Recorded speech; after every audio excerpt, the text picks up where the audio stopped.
The lights are soft, the walls feel heavy, and the instructor stands confidently in front of you. Traditional masculinity is dangerous. It causes violence. It creates oppression. It must change. You look around the room. Men sit in silence, eyes lowered, hands still. They've learned one thing very well. To question this message is to mark yourself as the problem. You feel a weight in your chest, a thought you're not allowed to say out loud. Why is being a man suddenly wrong? For decades, men have been quietly retrained, not by force, not with chains, but with words, rules, and shame. You are told your drive is toxic, your courage is aggression, your leadership is oppression. And so men began apologizing for existing, while others took the roles they once held. But let me ask you, who benefits when men are convinced to step aside? Who gains when the strongest competitors lay down their arms? This wasn't an accident. It was strategy.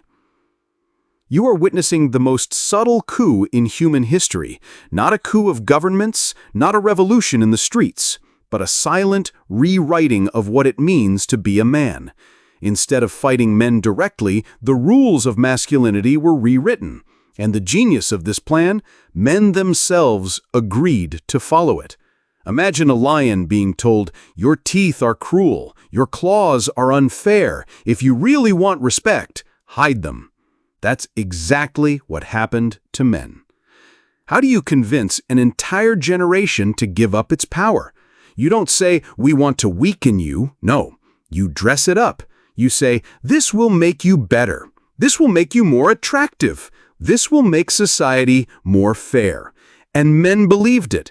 They traded their instincts for approval. They traded their strength for validation.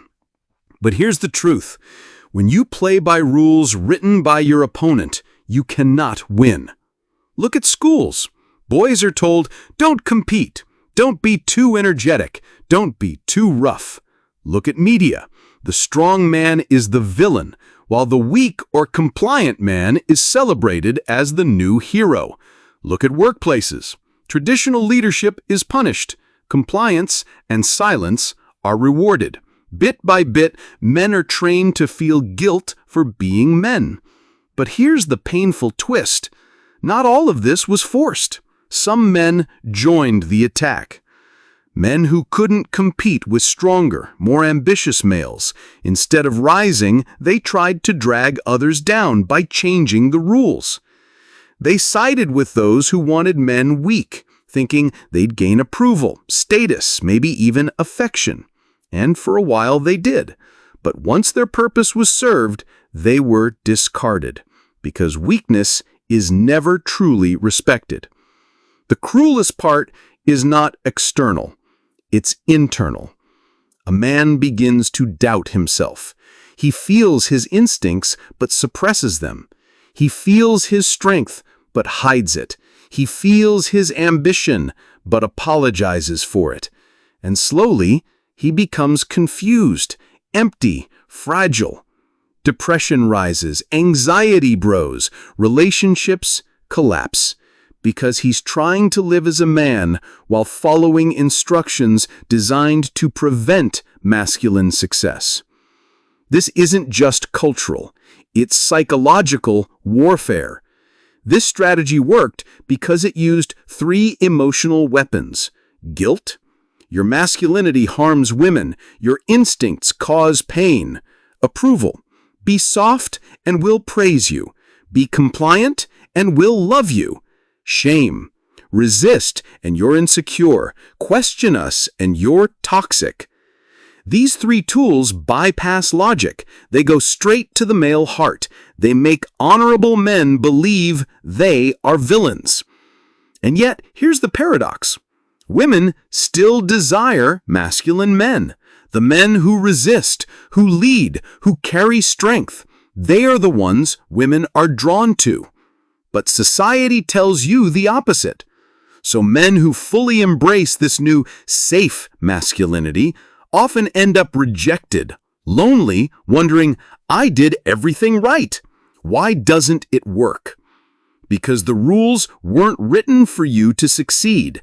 They were written so you would step aside. Now, zoom out.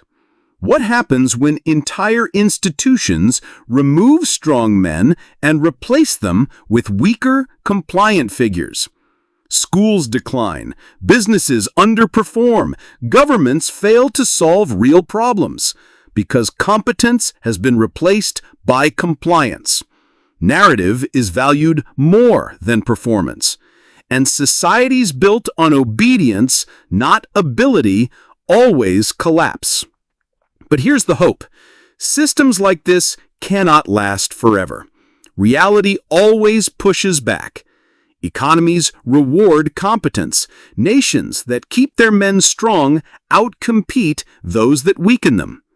Generations of young men eventually wake up and reject the lies of their fathers. A correction is coming. And the men who will rise in that correction are the ones who refused to betray their nature. So what does this mean for you? It means stop apologizing. It means stop waiting for permission. It means your masculinity is not a disease. It's your essence, your foundation, your gift. Yes, society will shame you. Yes, some will call you toxic. Yes, the pressure will be heavy. But understand this, real masculinity doesn't need approval. It only needs the courage to exist authentically. Remember this, rules written by your opponent will never let you win. If you follow them, you guarantee defeat. But if you stand firm, if you reclaim your strength, if you live your masculine nature unapologetically, then no one can rewrite who you are. The future does not belong to the compliant. It belongs to the authentic. So I ask you, will you live by their rules? Or will you reclaim your own? And now I want to turn this to you. If you're watching this, I want you to pause for a moment and be brutally honest with yourself. Where in your life have you been told to hide your strength? When were you made to feel guilty just for being a man? Which part of your masculinity do you feel you had to silence just to fit in? Because here's the truth. Every man carries scars from this war, and your story matters.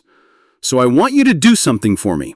Share your struggle in the comments below. Tell me the exact problem you're facing as a man in today's world, whether it's in relationships, at work, in school, or even within your own family. Because this channel isn't just about me speaking.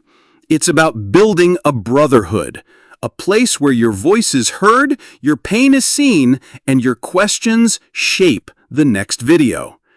Your problem today might become the solution for another man tomorrow. So let me ask you again, what is the single biggest challenge you're facing as a man right now?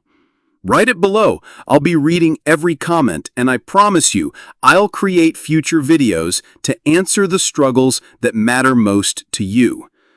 This isn't just content. It's a mission, a fight, a brotherhood. And it begins with your story.